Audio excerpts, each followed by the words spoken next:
Did people know before Matthew wrote this story, Joe, in 80 to 90 Common Era, did people in the Jesus groups or other group people know that Jesus had troubling origins? The oldest gospel we have is Mark, right? That was written 70 Common Era, maybe in the 60s. Mark chapter 6, verse 2 to 3. Has no infancy narrative, but this is what we read. When the Sabbath came, Jesus began to teach in the synagogue, and many who heard him were astonished. They said, "Where did this man get all this?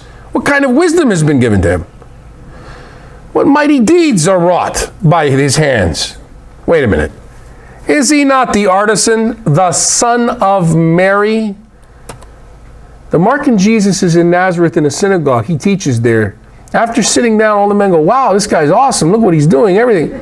Isn't he the construction worker? Isn't he the son of Mary? Question, how are males identified in the Middle East relationally?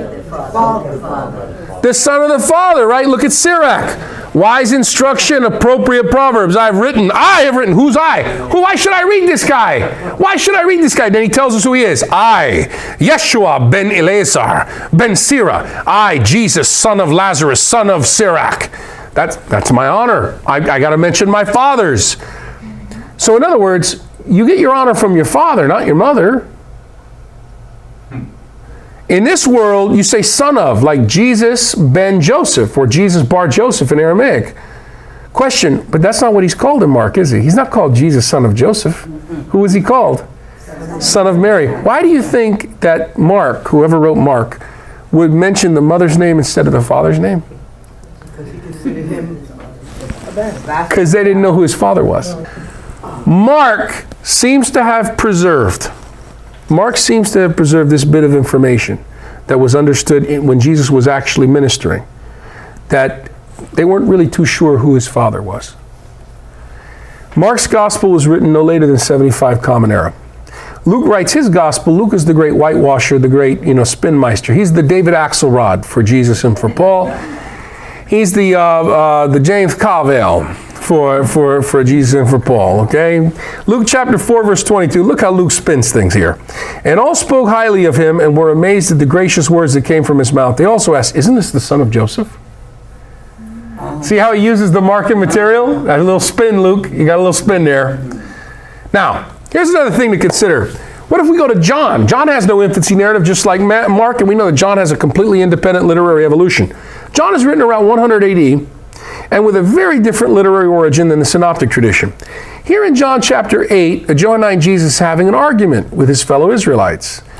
Now, the way the text actually says, usually they put a header on it like Jesus, Israel's true patronage, or something like that up at the top. The actual title should be, "Who's Your Daddy?"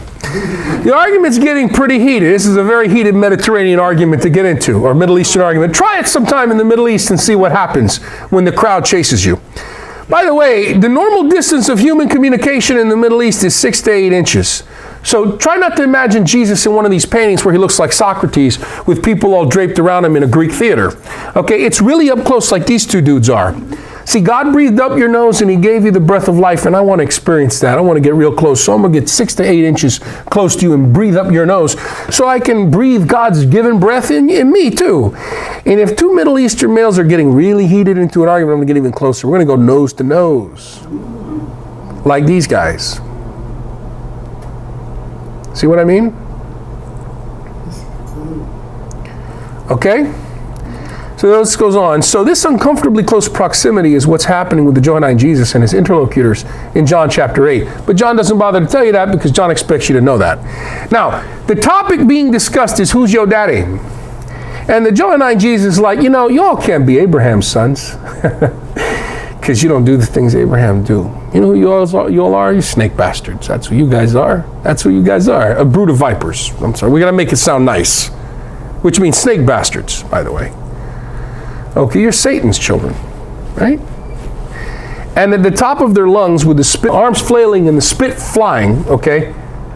Have you ever heard Aramaic or Arabic, okay? They retort, "We're not illegitimate, we have one father, God." So the idea here is that Jesus' fellow Israelites in John chapter 8 basically say, look, we know your origins. Why are you telling us that we're not Abraham's patronage? Hey, Nazarene, we know something about you. Okay?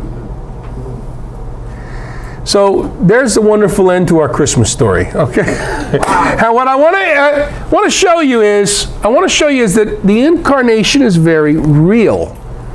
Okay? We don't have to deny the teaching of the church concerning the virginal conception of Jesus. But I want you to understand that what we receive in the infancy narratives is an honor rating, right? This is written for this culture at this time. So we have to explain how it is we're listening to this lowlife. He's a lowlife from a low... Nothing good comes out of Nazareth, right? So how do we try... But yet, look, Joe, we have experienced him risen among us regularly and routinely, and communicates to us that he's cosmic Lord and Messiah, soon to return to inaugurate theocracy. So that's a big problem, because I can't wrap my head around that a low life would produce a great one. Low life Nazareth would produce a great one. But I can't deny that he's the great one, because it's being communicated to me. I'm willing to die for that. And some of these guys did, by the way. So how do I communicate his honor rating? Infancy narratives.